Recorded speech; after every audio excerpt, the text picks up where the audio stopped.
నిర్గమాకాండం 19 అధ్యాయం 19-20 అధ్యాయాలు, 2 అధ్యాయాలు చాలా చాలా ప్రాముఖ్యమైన అధ్యాయాలు. అయితే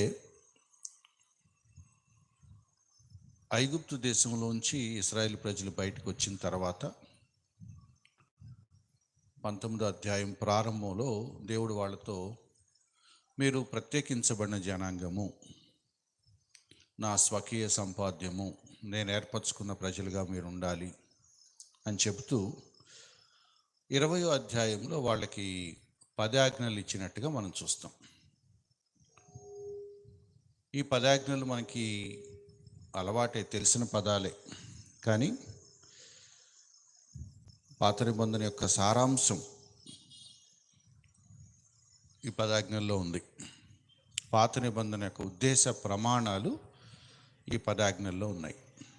10 ఆజ్ఞలు అని లెక్కబెట్టి 10 ఆజ్ఞలు చెప్పనా, కూలంకషంగా లేకపోతే క్లుప్తంగా ధర్మశాస్త్రం అనే పదం వాడినా కూడా ఒకటే. దాదాపు 630కి పైగా ఆజ్ఞలు ఉన్నాయట ధర్మశాస్త్రంలో. ఈ 630ని క్లుప్తంగా రాసుకుంటూ వస్తే నైతిక ప్రమాణాలు అన్నారు. అంటే చేయాల్సినవి, చేయకూడనివి ఒక 10 ఆజ్ఞలు ఉన్నాయన్నమాట. ఈ 10 ఆజ్ఞలు మనకి సండే స్కూల్స్లో మనం కంటతా పెడతాం. పిల్లలకి చాలామందికి తెలుసు. చాలా సంఘాల్లో తలుపుకి అటు ఇటు 2 బోర్డులు పెడతారు, లేదా 2 పట్టికలు పెడతారు. ఒకవైపు 10 ఆజ్ఞలు ఉంటాయి, మరోవైపు మత్తయి సువార్తలో యేసుక్రీస్తు వారు చెప్పిన ధన్యతలు ఉంటాయి. అంటే మన జీవితానికి అత్యంత పునాది లాంటి ప్రమాణాలు ఈ 10 ఆజ్ఞల్లోనూ ఆ ధన్యతలోనూ ఉన్నాయని చాలామంది సేవకుల అభిప్రాయం.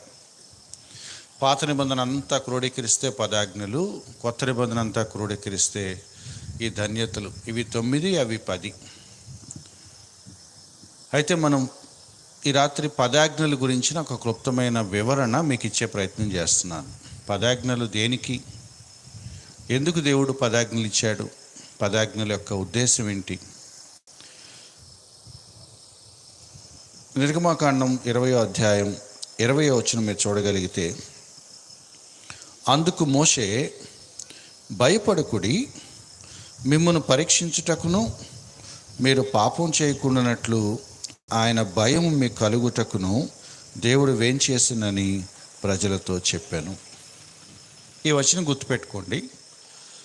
దీన్ని మీరు ఈజీగానే గుర్తుపెట్టుకోవచ్చు. 20వ అధ్యాయం 20వ వచనం, 20 మీరు గుర్తుపెట్టుకుంటే అప్పుడప్పుడు ఈ వచనం మీరు చూడొచ్చు.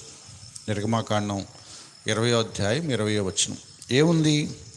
3 మాటలు ఉన్నాయి. ఒకటి, మనకి తెలుసు, ఈ 10 ఆజ్ఞలు తీసుకోవటానికి మోషే పైకి వెళ్ళినప్పుడు, మోషే 40 దినాలు దేవునితో ఒక్కడే గడిపి, ఉన్నాడా చనిపోయాడా అనుకునే టైంలో 40 దినాల తర్వాత తన కిందకు వచ్చినప్పుడు ఆ మొహం అంతా ప్రకాశిస్తూ ఉంటే ఇశ్రాయేల్ ప్రజలు అన్నారట, ఇగో ఇంత ప్రకాశంగా వెలిగిపోతున్నాడేంటి అని భయపడ్డారట. భయపడి ఏమన్నారంటే, ఇలా దేవుని సన్నిధిలో గడపటానికి ఒక్కడే పర్వతం ఎక్కి పైకి వెళ్ళటం. మనకు తెలుసు పాత నిబంధనలో దేవుడు ఎంత స్ట్రిక్ట్గా ఉన్నాడో.